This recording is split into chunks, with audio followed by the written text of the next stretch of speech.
Bem, Léo, o inverno está chegando, devemos voar para o sul. Ei, Dan, já estamos no inverno e não sabemos voar. Também já estamos no sul e não podemos ir mais longe. Tá bom, que tal irmos para o norte e rio acima, então, né? Cara, nós somos pinguins, não salmões. Oh, Por que você não liga no Bigman? certo. Ligando. Uau! Nossa, pode deixar que eu faço isso. Fato. Um cérebro humano produz mais impulsos elétricos durante um único dia que todos os telefones do mundo juntos. Alô? Eu sou o Bigman e vocês acabam de entrar no Mundo de Bigman.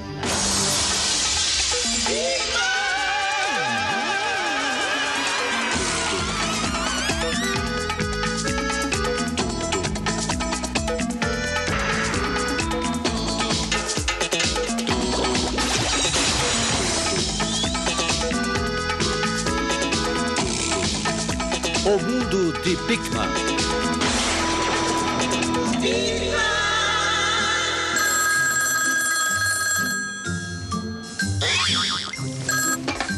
Alô, mundo do Big... É do outro lado, Bobo! Alô, mundo do Big... Eu vou enganá-lo.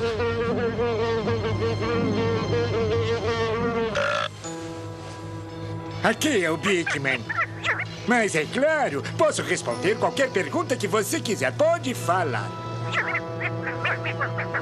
Quando eu vou mandar o rato embora?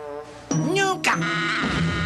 Aí, moçada, chegou a hora de arregaçar as mangas, respirar bem fundo, abrir a correspondência e começar o programa. Abrindo, Ana Lamacenta, de Brejo Escondido, pergunta... Querido Bigman, qual é a diferença entre rãs e sapos? Pergunta escorregadia, hein? Mas não vamos deixar escapar. Acho que tem um sapo na minha garganta. Não, Lester, você quer dizer que é uma rã na sua garganta.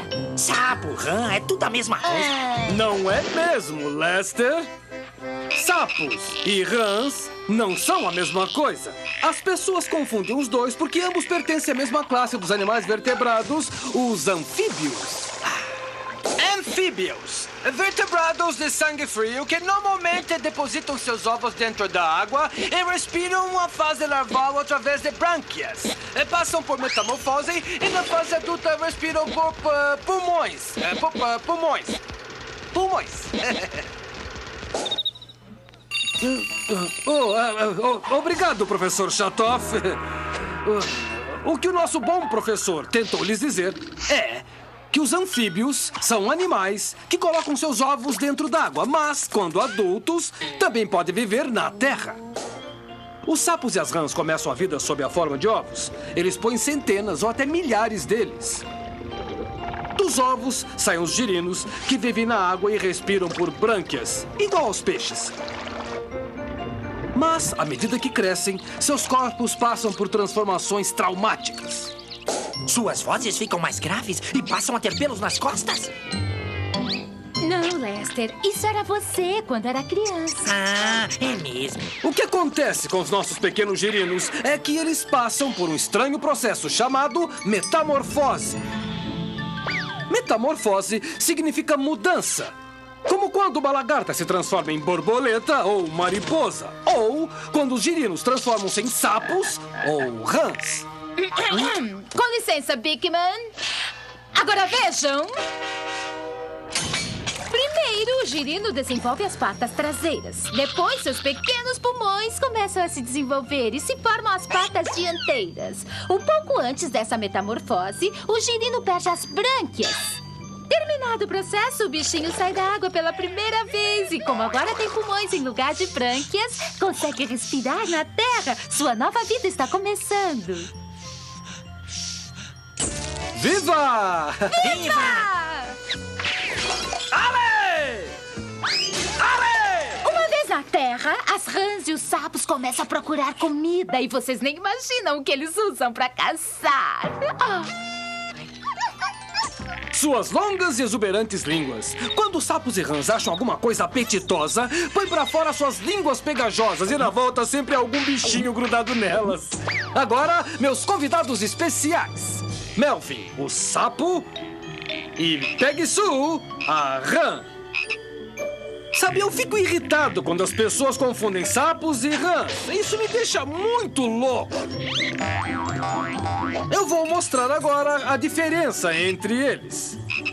As rãs têm uma pele toda lisinha, muito macia. Oh, minha frase. Os sapos têm a pele grossa e cheia de verrugas, muito feia.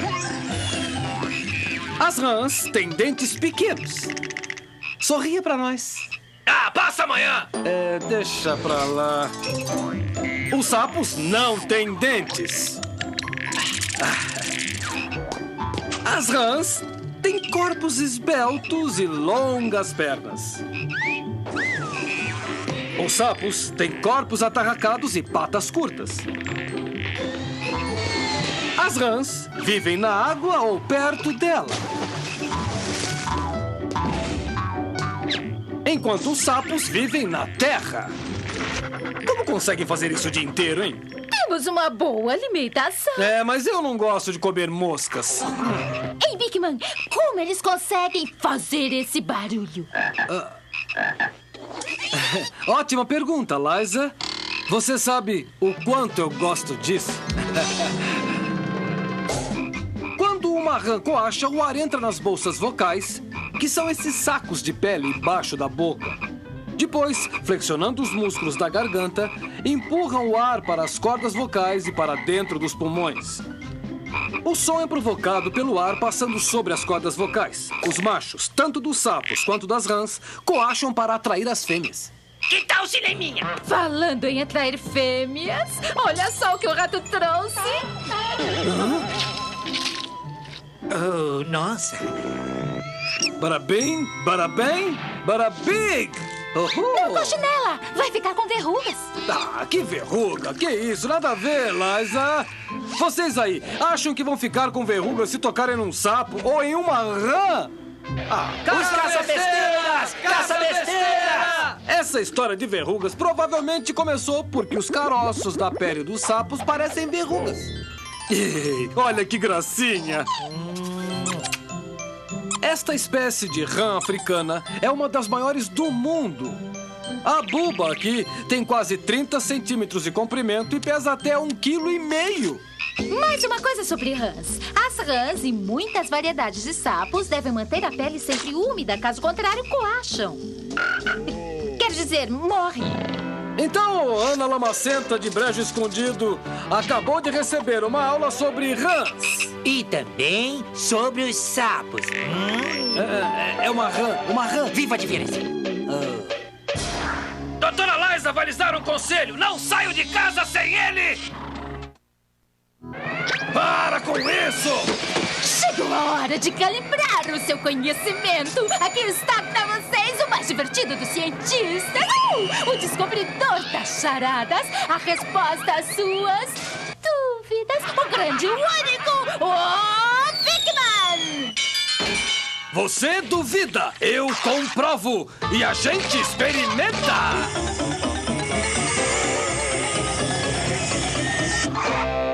Você não sabe onde tá pondo a mão!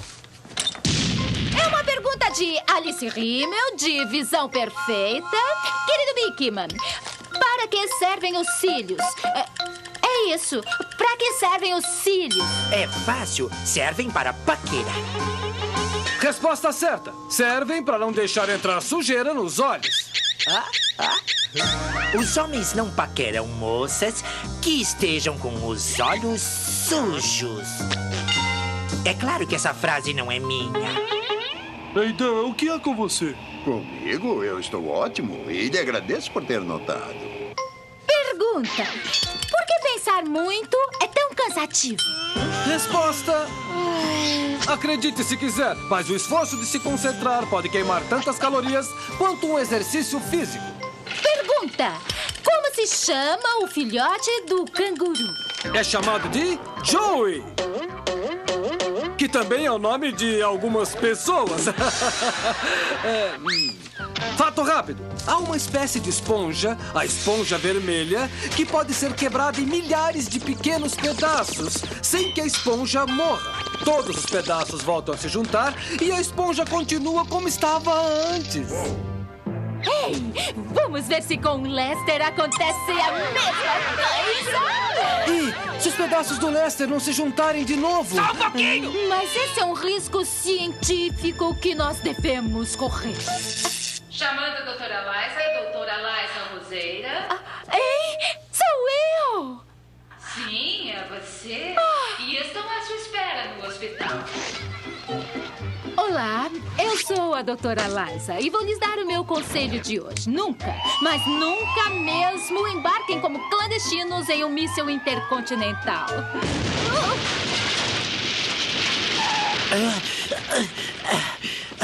As coisas não são mais como eram antes. Que bom você estar aqui, Lester. Suas mãos estão limpas? Não, mas eu tenho um bom álibi. Lester, o que você faria se o meu nariz começasse a sangrar? Além de desmaiar? Bem, eu poderia lhe vender lenços de papel a preço de custo com uma modesta comissão. Não! Primeiro, você faria com que eu me sentasse e me inclinasse pra frente? Chamando a doutora Tosse, doutor Ali Tosse. Se for vomitar, que não seja nos meus pés. Eu não vou vomitar nos seus pés, Lester! Eu estou sangrando, sangrando! Eu estava brincando. Às vezes rir é o melhor remédio. Faça apenas o que eu disser e tudo ficará bem. Agora, a próxima coisa a fazer quando o nariz sangra é apertar bem a narina que está sangrando. Cuti-cuti-cu. Pressione o centro do nariz e segure firme. A pressão faz o sangue coagular. Se o sangramento não parar, tente colocar um pouco de algodão na narina. Algodão.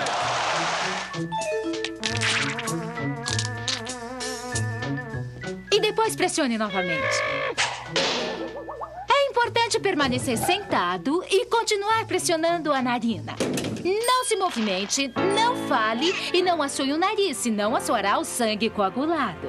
Se o sangramento não parar em 10 minutos, chame um médico. E Lester, muito obrigada por sua ajuda. Bem, você me conhece. Eu sou bom nisso de beliscar. De beliscar.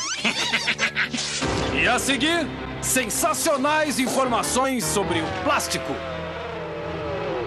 Não sai daí! Correio!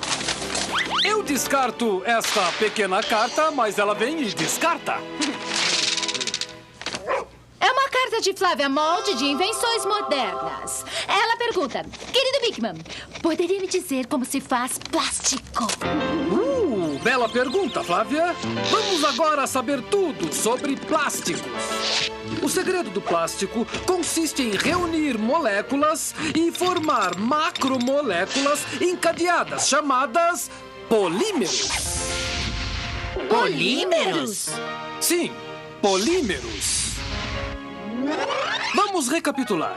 A primeira coisa que eu mencionei foram moléculas. Molécula é a menor parte de qualquer substância que ainda é exatamente aquela substância.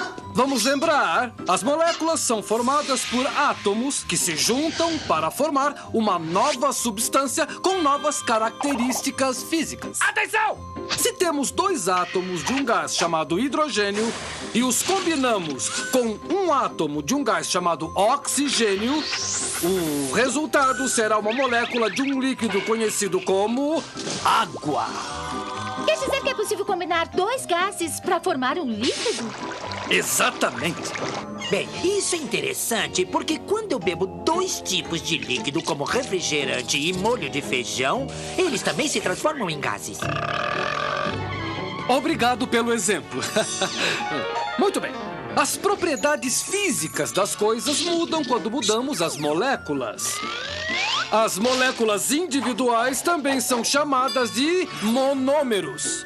Mono, que significa um, E meros, que significa unidade. Monômero, uma unidade. Como esta molécula de água que eu tenho aqui. Parabéns! Isto é uma reprodução da molécula denominada etileno. Agora, quando os monômeros se unem em uma longa cadeia, passam a ser denominados de polímeros. Poli significa muitos. E mero, como eu já disse, significa unidade. Então, o plástico é formado por cadeias de moléculas chamadas polímeros. Certo! Essa cadeia torna-se polietileno, que quer dizer muitos etilenos. Os polímeros formam diversos materiais, como o nylon, utilizado nas meias. Ô, Ney, não é hora de você se vestir, não? Tá legal. Ou vinil, como nos chapéus de chuva. Ou o material que acabamos de ver, o polietileno, usado em brinquedos. Mas se todas essas coisas são polímeros, por que são tão diferentes? Os brinquedos são duros, o chapéu de chuva é mole e as meias são transparentes. Porque, como eu sempre disse a vocês, isso se deve ao fato de diferentes tipos de moléculas unidas de formas diferentes formarem substâncias com propriedades físicas diferentes. Então, o que devo fazer se quiser fazer polímeros em casa? Não acho o máximo quando o Lester fica interessado em fazer alguma coisa. Sabe, Dan, eu não vou muito com a cara do Lester, não. É mesmo? Existe um certo polímero que qualquer um, até mesmo o Lester, pode fazer em casa. Anota aí! Vocês vão precisar de bórax, cola branca, uma colher de plástico, uma jarra de medida, um pedaço de plástico, um recipiente pequeno fechado e água.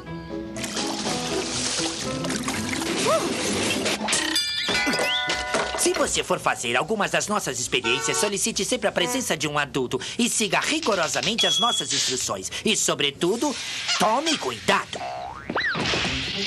Misture 2 colheres de bórax com 7/8 de xícara de água morna, 6 colheres e meia de água quente em um recipiente fechado. Mexa bem até dissolver o bórax.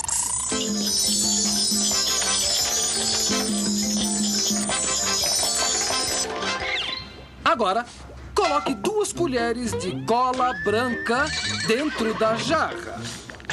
E lá vai 1 e 2. Acrescente 1 colher de água à cola e mexa até ficar homogêneo. Agora, limpe a colher. Obrigado, Ney. A seguir, acrescente 2 colheres da solução de bórax àquela solução de cola. Será necessário mexer a mistura durante uns 5 minutos e, portanto, vamos fazer a dança do polímero.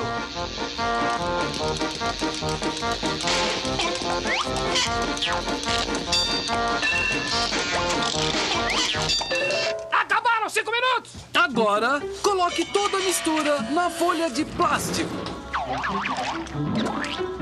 Deixe repousar durante 5 minutos. Licença, só um pouquinho. Os 5 já passaram! E o que temos aqui é um tipo de borracha. A borracha é um tipo de plástico. Podem esticar. Façam brincadeiras com os amigos. E depois de algumas horas, façam uma bola e podem jogar. Parabéns, parabéns, parabingo! Eis aqui o seu polímero.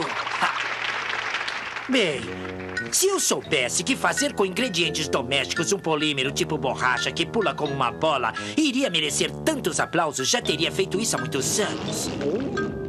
Então, Flávia Monte de invenções modernas, os plásticos e muitas outras coisas que usamos no dia a dia são feitos de muitas moléculas em cadeia chamadas polímeros. Polímeros! Nem todos os polímeros são feitos pelo homem ou pela mulher.